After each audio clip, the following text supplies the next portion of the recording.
Hallelujah. Pakilala lang po, ako po ay isang negosyante sa bayan ng Rojas. Bumagsak po ang aking negosyo 2005. Nagkautang po ako ng 17 million. Dahil doon, na-born again po ako. Dahil doon, nakakilala ako sa Diyos. Kasi noon, akala ko mas magaling ako sa tatay ko. Kaya sa buong pagkaakala ko, mahusay ako.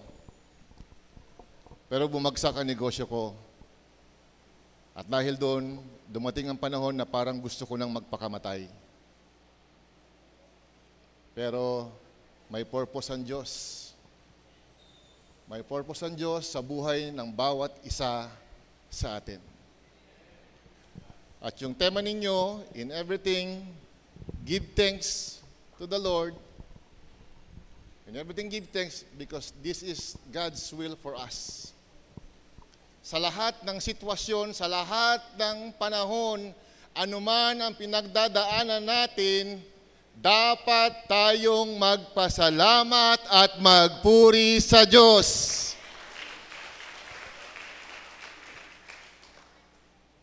Na-born again ako. Naka-recover ako. 2010, dumagsa, lumaki ang hanap buhay. Naging distributor ako ng semento. Naging presidente ako ng SOMA. Naging chairman ako ng OMASI. Bumagsak ulit ang negosyo ko. That time, hindi lang 17 million.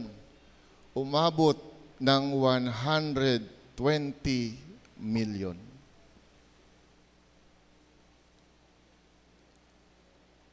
May mga na-invest ako, nakabili ako ng property sa Calapan City, nakabili ako ng mga equipment, pero naubos lahat.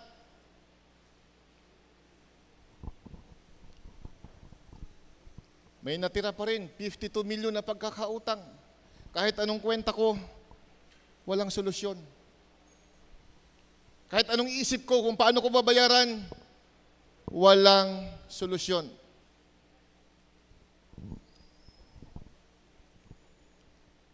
Kaya ang ginawa ko, matulog, magbasa ng Biblia, mag-worship, matulog, magbasa, mag-worship, kasi walang solusyon. At doon ko po natuklasan na sa lahat ng ating pinagdadaanan, sa lahat ng ating pagdadaanan pa at pagdadaanan pa, meron ng nakahandang solusyon at yan ay ang ating Jesus Christ. Ang dami ko naging kaso. Pero to God be the glory, after 5 years, nangyari po yung 2013, ang dami pong himala, ang daming supernatural na nangyari sa buhay ko. Kaya lalo akong na-in-love sa ating Panginoong Hesukristo. At natuklasan ko kung ano ang solusyon upang sa mga bagay na wala, sa mga bagay na mahirap, ay maipakita ng Diyos sa bawat isa sa atin kung gaano Kanya kamahal. Nang i-demonstrate ng Diyos yung pagpapakain sa 5,000, paano niya ginawa? Nagpasalamat. Dinemonstrate niya kung papaano ang kokonti ay magiging marami. Kung ano yung meron ka na konti, kayang paramihin ng Diyos. Nakita ko kung gaano ako kamahal ng Diyos.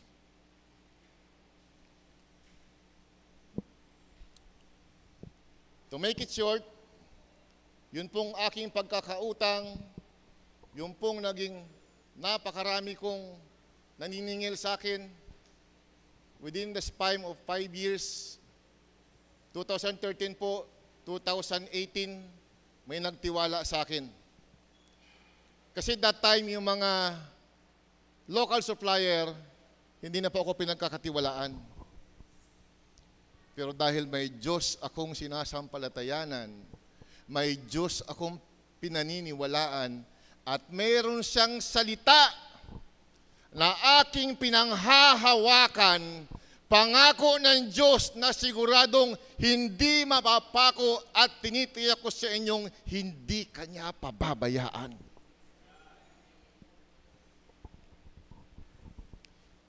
Ang nagtiwala sa akin, foreigner.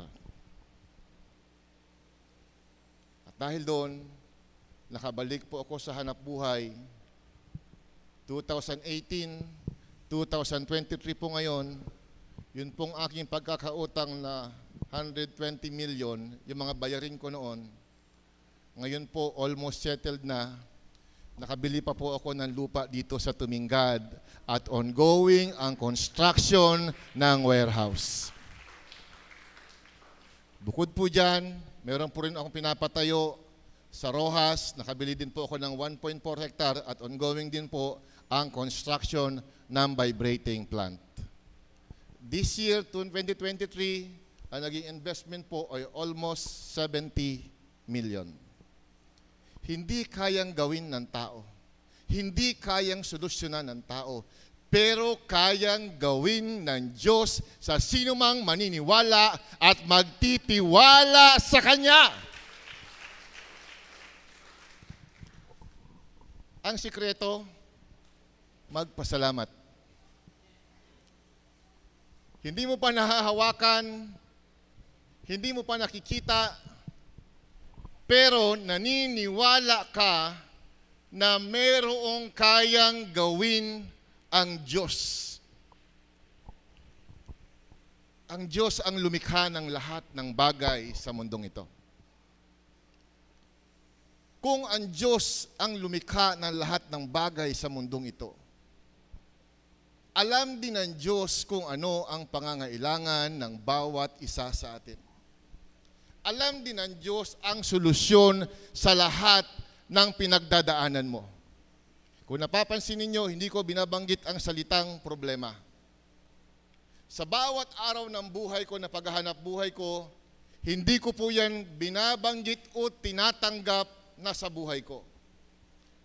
Kasi ang salitang problema, pag lagi mong sinasabi, mamumroblema ka. Kaya huwag mong problemahin ang problema. Amen? Kasi sa lahat ng pagdadaanan mo, may solusyon. Si Jesus. Si Jesus. Meron ba tayong pwede bang i-flash? John chapter 1 verse 16. Hindi na po ako nagbaon ng USB. Sabi ron, from his fullness, or sa Tagalog po, sa kanyang kapuspusan, tayo ay tumanggap ng pagpapala. Sa ibang version, tayo po ay tumanggap ng sunod-sunod na pagpapala. Sa King James Version, from His fullness we receive grace by grace, biyaya sa biyaya. Ang ibig pong sabihin, it's overflowing. It's constant overflowing. Tuloy-tuloy, hindi maubos. From His fullness or from His abundance, we receive a blessing after another. NLT version, from His abundance we receive blessing after another. Tumanggap tayo ng pagpapalang sunod-sunod. Sa kanyang kapuspusan, tayong lahat ay tumanggap. Hindi tatanggap pa lang. Tumanggap ng pagpapala at ito'y sunod-sunod. Ibig sabihin sunod-sunod, katulad ng alon ng dagat, walang humpay. Maliit man o malaki, ito'y tuloy-tuloy na dumadaloy at dadaloy sa lahat ng mga anak ng Diyos na magtitiwala sa Kanya.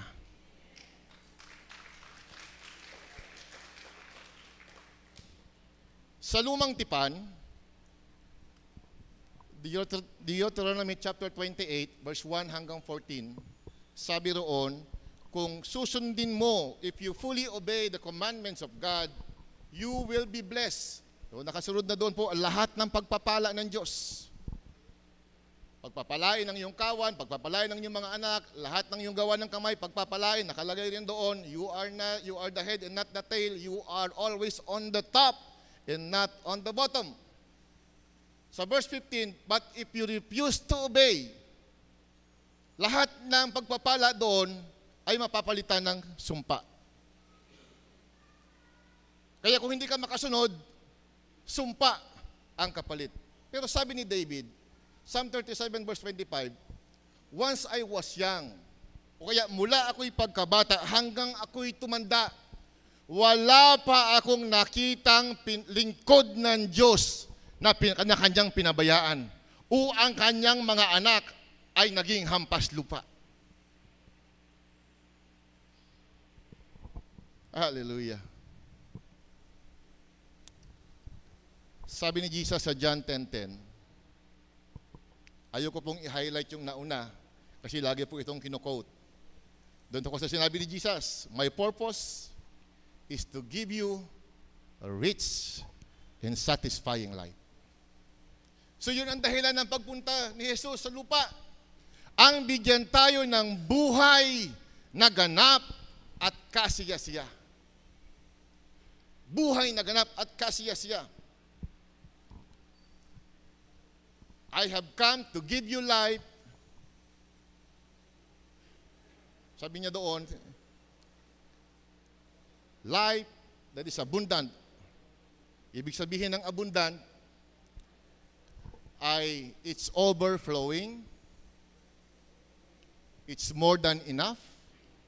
Kasi pag sinabing abundant, hindi mo kayang ubusin. Ibig sabihin ng abundant, sagana. Ibig sabihin ng abundant, exceptional. Exceptional means katangi-tangi, pambihira. Ibig sabihin kapag pinagpala ka ng Diyos, ikaw ay katangi-tangi at magiging pambihira. It's overflowing. Hallelujah. Thank you, Jesus.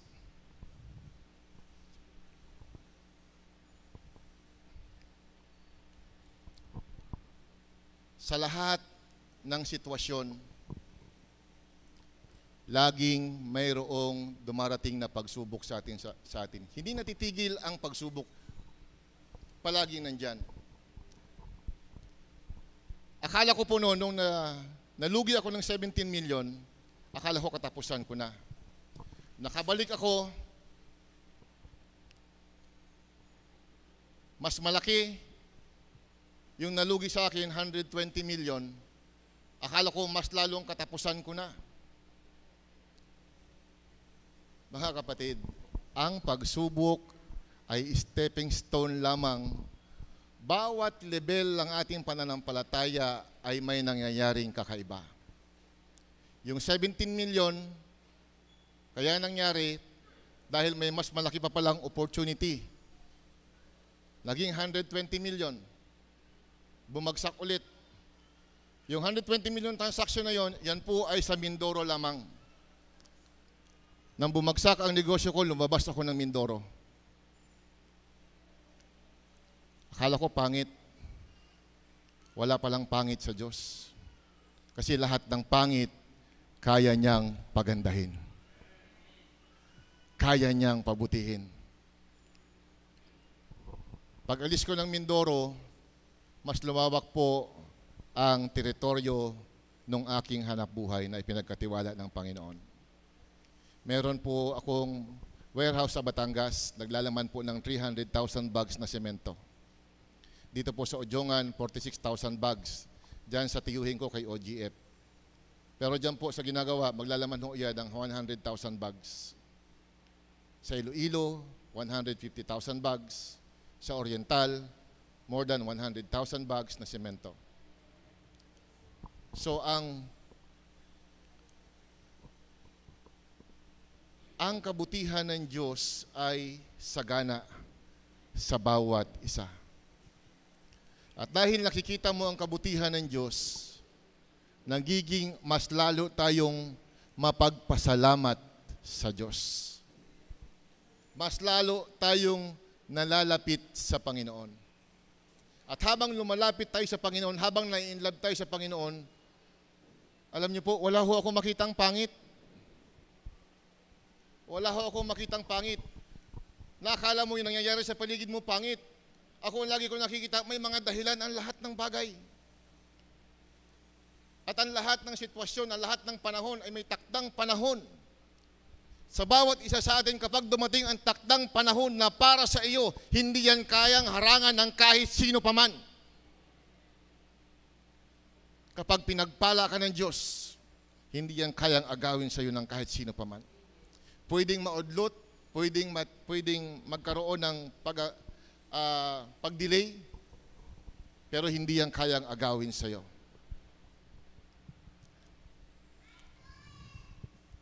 From His abundance, mula sa kapuspusan ng Panginoon, tayo ay nagsipagtanggap ng mga pagpapalang sunod-sunod. Alam niyo po ba, I don't know, kahapon po ang itinuturo ko ay almost the same. But the flow of Holy Spirit kahapon, grabe, sobra. Ang tinuturo, ang mga kasama ko po ay mga pastor lahat. Grabe ang hiyawan. Grabe din yung energy ko kahapon. Ngayon parang kalmado lang. Parang swabe lang.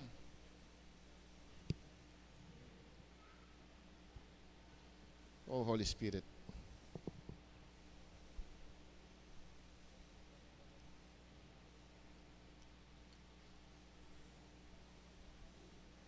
The purpose of God, Jesus, sa ating buhay ay mabigyan tayo ng buhay na ganap at kasiyasiya.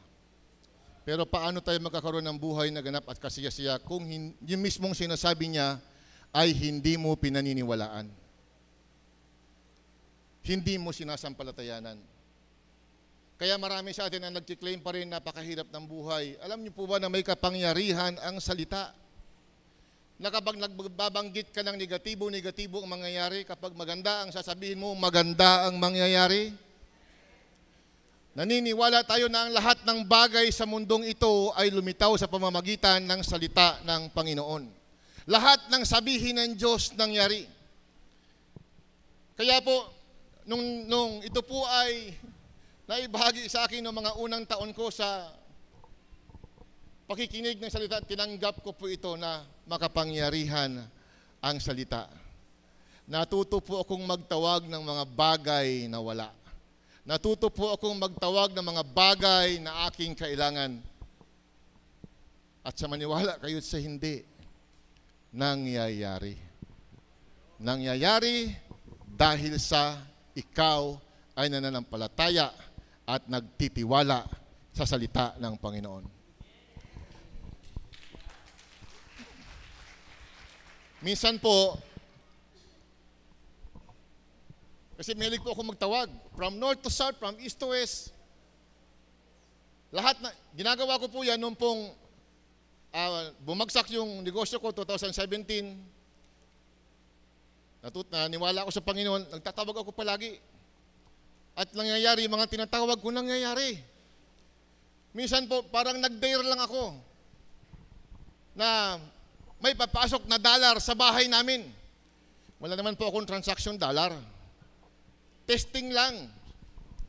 Sabi ko, from north to south, from east to west, angel of God, magpasok ka ng dollar sa bahay namin. Ba, may nagpadala nga ng dollar. Yung kuya nung asawa ko, taga-Calatrava po ang aking asawa, Pastrana. Yung kuya po ng asawa ko ay nasa ibang bansa. Nagpadala po ng dollar sa kanya. Pumasok nga sa bahay namin. Pumasok nga sa bahay namin. Kaya lang, ang sabi niya, nung natanggap na ng asawa ko, sabi niya, Den, dyan lang muna sa iyo ha. Kunin ko rin yan. pero pumasok sa bahay namin. So may kapangyarihan ang salita ng Panginoon.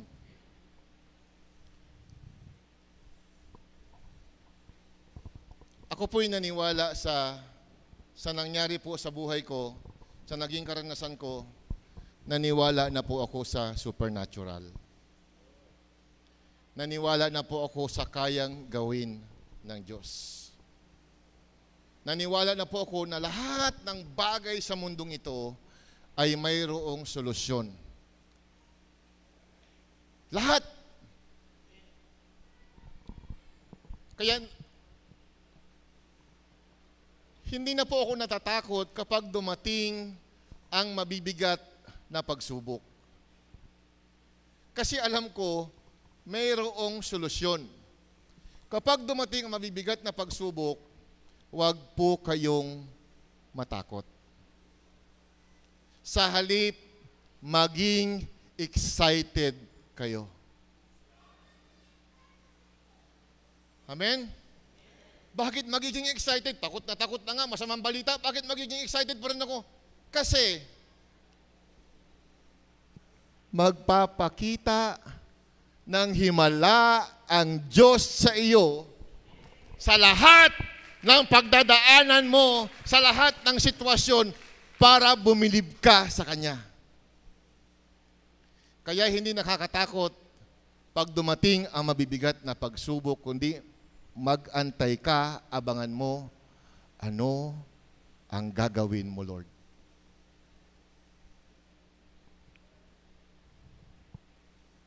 Exciting po ang kayang gawin ng Diyos sa buhay natin. Imagine,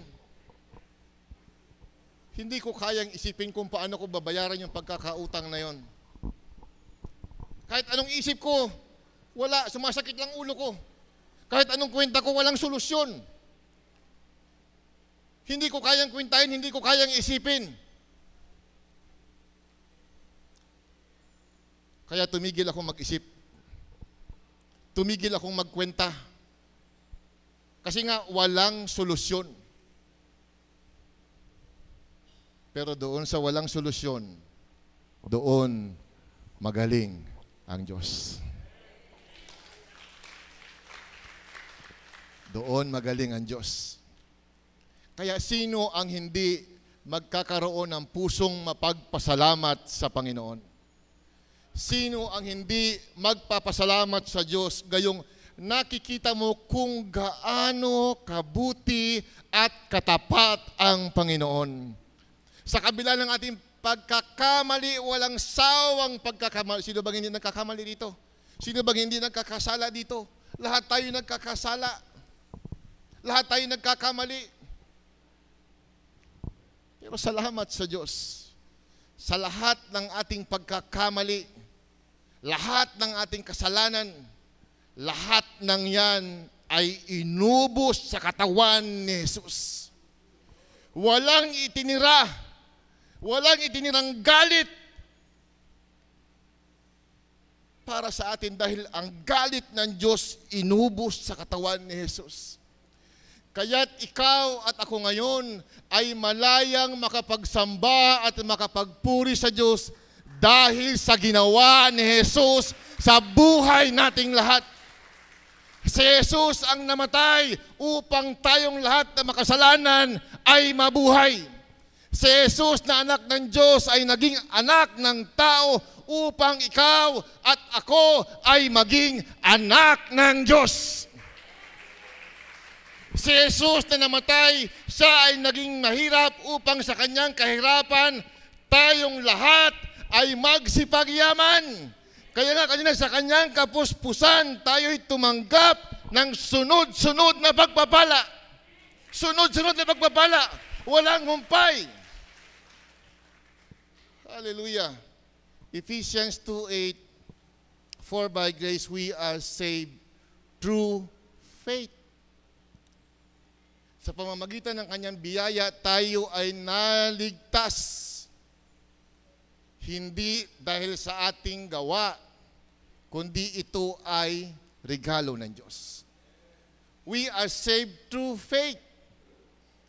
Kaya napakahalaga na maunawaan ng bawat isa ang pananampalataya sa Diyos, ang paniniwala sa Diyos, ang pananampalataya at paniniwala sa tinapos na gawa ni Jesus sa krus. Siya ang naghirap. Siya ang namatay. Lahat ng lahat ng pwede mong pagdaanan, pinagdaanan lahat ni Jesus. Grabe pa. Kaya nga sa lahat ng sitwasyon, anuman ang pinagdadaanan mo, anuman ang mga gumugulo sa iyo, alalahanin, bagabagin, lahat ng klase, huwag kang mag-alala. Sa halip, sa lahat ng pagkakataon, magpasalamat ka at magpuri ka sa Panginoon. Alam niyo po, nung ako'y nagkakaso, ang hirap. Nagkaroon ako ng warrant of arrest. Nandun ako sa bahay. Pag may nagtatanong, yung mga anak ko maliliit pa noon, masakit sa kalooban ko na yung anak ko sasabihin, wala si Papa rito. Kahit nandun ako sa lugar na yon. Masakit sa kalooban na pati yung mga anak mo magsisinungaling para proteksyonan ka. Eh sabi ko, nak, alis na lang muna si Papa. Kasi ayaw kong magsinungaling kayo. Naunawaan ng bata yung aking sitwasyon. Umalis ako sa amin. Naghanap buhay ako sa iba. Pumunta ako ng kung saan-saan, ng Iloilo, ng Norte. Kasi hindi ako pwedeng magtigil sa amin. Kasi ang iniisip ko, paano ko mababayaran yung aking pagkakautang. Iniisip ko, hindi ako pwede sa amin. Susuldohan ako ng tatay ko, magmamanage ng rice mill, magkano? 10,000, 20,000, 50,000. Ay, ang utang ko, napakalaki. Sabi ko, hindi pwede. Kaya umalis ako sa amin, naghanap ako ng ibang mapagpagkakitaan. Lahat tayo mayroong kakayahan, mayroong abilidad na ibinigay ang Diyos. Deuteronomy chapter 8, verse 18, remember the Lord your God. He is the one who will give you ability to get wealth, or He is the one who will give you ability to produce wealth. Lahat tayo ay mayroong kakayahan, may abilidad na ibinigay sa atin ng Diyos. Ang kailangan lang nating matuklasan, ano ang abilidad na ito. Dahil sa abilidad mo na ito, dito ka payayamanin at pasasaganain ng Panginoon, lalo't higit kung ikaw ay nagtitiwala at naniniwala sa tinapos na gawa ng ating Panginoong Jesucristo. Marami ho ngayon, putol ang paa, putol ang kamay, walang paa, walang kamay, pero kumikita. Tumingin kayo sa Facebook, marami dyan, ang iba ginagamit yung kadaldalan. Ang iba dyan, ginagamit yung pasayaw-sayaw, pag nagpapatawa, kung ano-ano na. Ipinapakita nila yung kanilang abilidad. At dahil ipinapakita nila yung kanilang abilidad, kumikita sila doon. Kaya ang tamad, anong sabi ng Bible? Huwag pakainin. Amen? Kaya sino ang maasenso? Yung mga masisipag.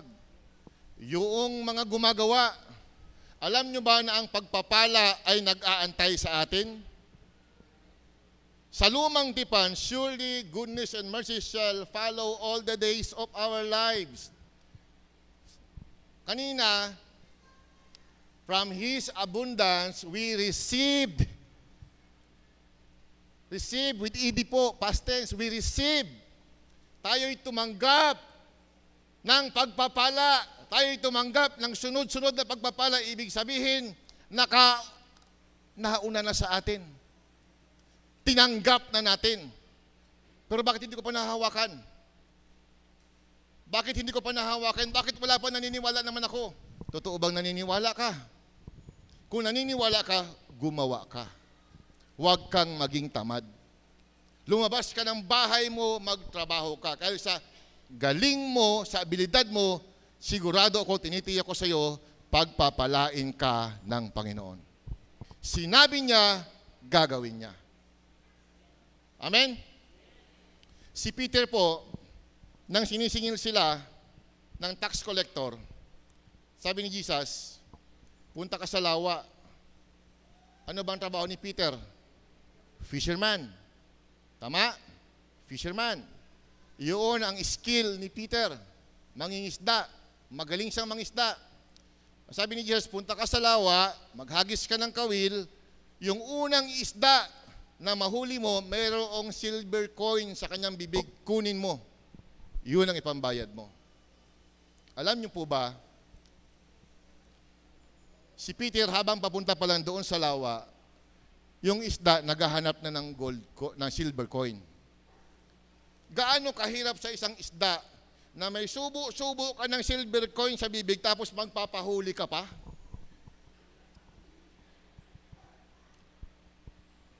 Amen? Walang imposible sa Diyos. Kayang gawin ng lahat ng Diyos para sa iyo. Gamitin ninyo ang inyong angking talento. Gamitin ninyo ang inyong angking galing. Dahil sinabi niya, remember the Lord your God. Alalahanin mo ang Diyos na siyang nagbigay sa iyo ng abilidad upang ikaw ay pasaganain. Mga kabataan, use your ability. Napakaraming opportunity para yumaman. Huwag tayong papayag na sa pagtanda natin, mahirap pa rin tayo. Ang sabi ni Jesus, my purpose is to give you rich in satisfying life. Amen? Kaya huwag kang pumayag na kung wala ka pa ngayon, isipin mo, panghawakan mo, may salita ang Panginoon at tinitiyak ko sa iyo, kapag ikaw ay naniwala sa kanyang salita, pinanghawakan mo sa kanyang salita, mangyayari ang kanyang pangako sa buhay mo. Minsan pang inutusan ng Diyos si Peter. Nang si Peter ay mangisda, walang huli. Anong sabi ng Diyos? Sabi ng Jesus kay Peter, bumalik ka, pumalaot ka ulit. Si Peter, bumalik. Nandiwala si Peter sa sinabi ng Diyos, pero si Peter, wala lang, para lang, hindi siya excited. Hindi siya excited na, inutusan ako ng Panginoon. Very sure ako na may huli na. Si Peter, hindi siya excited. Alam niyo kung sino excited? Ang excited yung isda. Ang excited yung isda. Si Peter, papunta pa lang sa laot, ang isda, nag-uunahan na, nag-aabang na sa lambat ni Peter. Nag-uunahan sila. Kasi sinabi doon, walang maliliit, puro malalaki.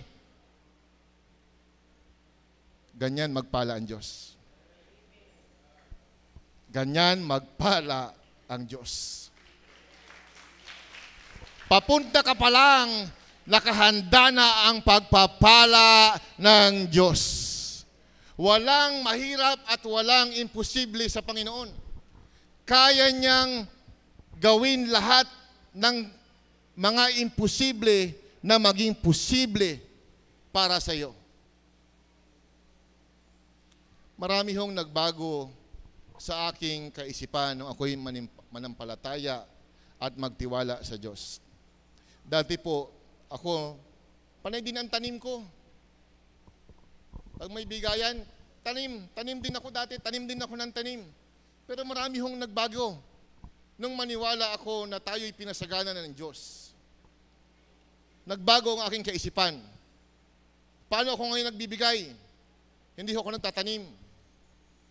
Ako po'y nagbibigay, nagsishare. Nagsishare. Kasi pag nagtanim ka, ang paniniwala natin, aani tayo. Tama? Pag nagtanim, aani. Ako po, ang naging kaisipan ko, ako'y nagsishare kasi umaani na ako.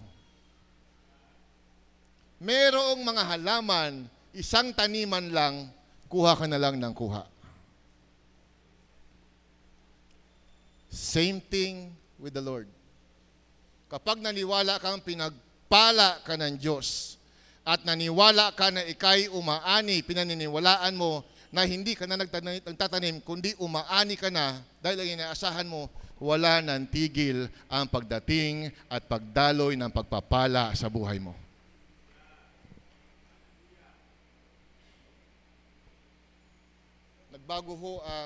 Maraming nagbago sa buhay ko.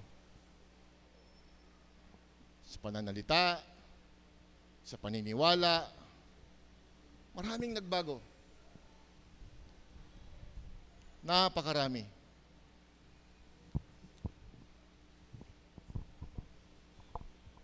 Isaiah chapter 60 verse 11. Ito po ay pinaniwalaan ko nung ako po ay nangangarap na makabalik ulit.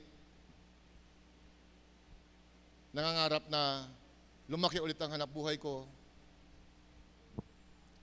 Kung may Bible kayo, buksan niyo yung cellphone niyo, Isaiah chapter 60 verse 11, in NLT version, sabi roon, day and night.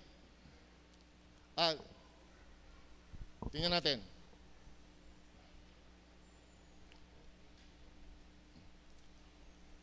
Sa NLT version po, maganda ang pagkakasalin. Sabi roon, Isaiah chapter 60, verse 11,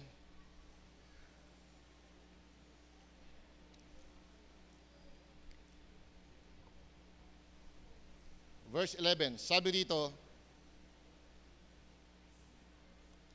your gates will stay open day and night to receive the wealth of many lands. Day and night, your gates will stay open. Araw at gabi, 24/7, bukas. Your gates open day and night to receive the wealth of many lands. Kahit tulog ka, kahit nagpapahinga ka, walang humpay, walang tigil ang pagpasok ng pera. Sinong gusto nun? Naku! Sinong gusto nun? Natutulog ka, may nagtatrabaho para sa iyo, natutulog ka, tuloy-tuloy ang pasok ng pera. Hindi lang sa lugar mo, maging sa ibang lugar. Lahat po ay sa Diyos ang papuri. Ngayon po, may dumating akong barko dyan. Ang karga ng barko, papuntang Oriental Mindoro, simento. Bilinakludan ko ng aggregates, buhangin. Ilang araw na yan dyan, nag-unload. Nag-unload ng aggregates para i-stockpile din sa Tumingad. Nag-unload ng aggregates day and night. Dahil pag nabili yung aggregates, I will receive cash. My gates are open 24/7 to receive the wealth of Romblon. My gates are open to receive the wealth of Batangas kasi may bodega po ako sa Batangas. May mga umu-order po doon. My gates are open to receive the wealth in Iloilo. May bodega rin po ako sa Iloilo. Si Ate Jelik, wala din tigil ang pasok ng pera sa account niyan. We receive the wealth. Hindi kami magpapabalik-balik ng church kung hindi kami naniniwala sa Diyos. Hindi kami magpapabalik-balik dito sa church o kung saan man para mag-ministry, magbigay. Kasi alam namin kapag kami nagbibigay, sigurado na tuloy-tuloy ang pagpapala ng Diyos. Kaya kapag ikaw ay may tinanggap, kapag ikaw ay may kinita, huwag mong suluhin. Amen? Huwag kang maging maramot. Dahil si Peter nung makahuli, nahirapan siya. Nahirapan siyang iahon yung isda. Sa sobrang dami, Sa sobrang bigat, anong ginawa ni Peter? Nagtawag ng mga kasama. At ang mga kasamang yun, siyempre, nanagana yun. This is the power of God to those who believe in Christ Jesus. Si Atenor, grabe din magbigay. Bigay dito, bigay doon. Piyestang Kristiyano, nakakatuwa. Pag may malalaking event para sa gawain sa Panginoon, nandoon ang bigayan. Hindi kami nagbibigay dahil para umani, nagbibigay kami kasi tuloy-tuloy ang aming ani. Amen? Kaya kung naniniwala ka na ikay pinagpala na, asahan mo, walang tigil ang pagdaloy at pagdating ng pagpapala sa buhay mo.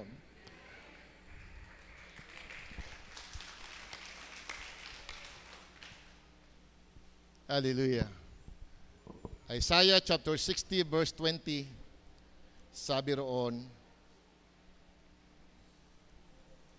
your sun will never set, your moon will not go down, for the Lord will be your everlasting light. For the Lord will be your everlasting light. And Jesus Christ is the light. And Jesus Christ is the way. The only way. Kaya kapag may Jesus Christ ka sa buhay mo, at naniwala ka na kaya siya namatay sa krus upang ikaw ay pasaganain niya sa lahat ng bagay. Upang ikaw at ang pamilya mo ay magpasalamat at magpuri sa Diyos. Hallelujah. Salamat sa Panginoon. Salamat o Diyos. Ulitin ko po, ang pagpapala ay naibigay na ng Panginoon. Ang pagpapala ay nakahanda na para sa bawat isa sa atin. Ang susi para makuha mo ang pagpapala ay ang iyong pananampalataya. Pag ikay nanampalataya, walang bagay na mahirap. Lahat pagagaanin ng ating Panginoon. Tayo po tayong lahat.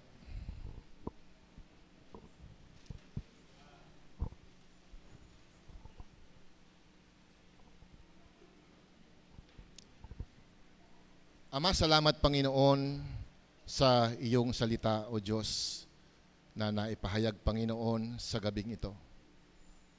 Banal na Espiritu, salamat. Salamat sa pagkilos, salamat sa iyong salita. At ang salitang ito na nabitawan sa gabing ito ay titimo, tumimo sa puso ng bawat isa. At ang salitang ito ay hindi mawawala ng kabuluhan, Panginoon. Salamat, O Diyos, at pinagpala mo, Panginoon, ang lahat na nandito ngayon, Panginoon. At nagdideklara ako, O Diyos, sa bawat isang tunay na naniniwala at nananampalataya sa iyo, Panginoon, kung ano yung ginawa at pinakita mo sa amin, kung papaano yung mga himala na nangyari, Panginoon, ay maranasan din, Panginoon, ng bawat isang nandito, Panginoon. Kung papaanong ang sunod-sunod na pagpapala ay aming nararanasan, mararanasan din, O Diyos, ng bawat isang naririto ngayon, Panginoon. Nagdideklara ako, O Diyos, ng kasaganaan sa bawat isa. Nagdideklara ako, O Diyos, ng kagalingan sa bawat isa. Nagdideklara ako, O Diyos, ng iyong kabutihan sa bawat isa. Saan man sila mapunta, Panginoon, sa kaliwa, sa kanan, sa likod, sa harap, sa ibabaw at sa ilalim, Panginoon, lahat ng pupuntahan nila, Panginoon, sila ay pagpapalain mo, O Diyos. Salamat, Panginoon. Salamat, Banal na Espiritu. Salamat po. Salamat, Jesus. Ikaw ang naparangalan. Ikaw ang naitaas. Salamat, O Diyos. Ang lahat ng anak ng Diyos, sumigaw ng amen.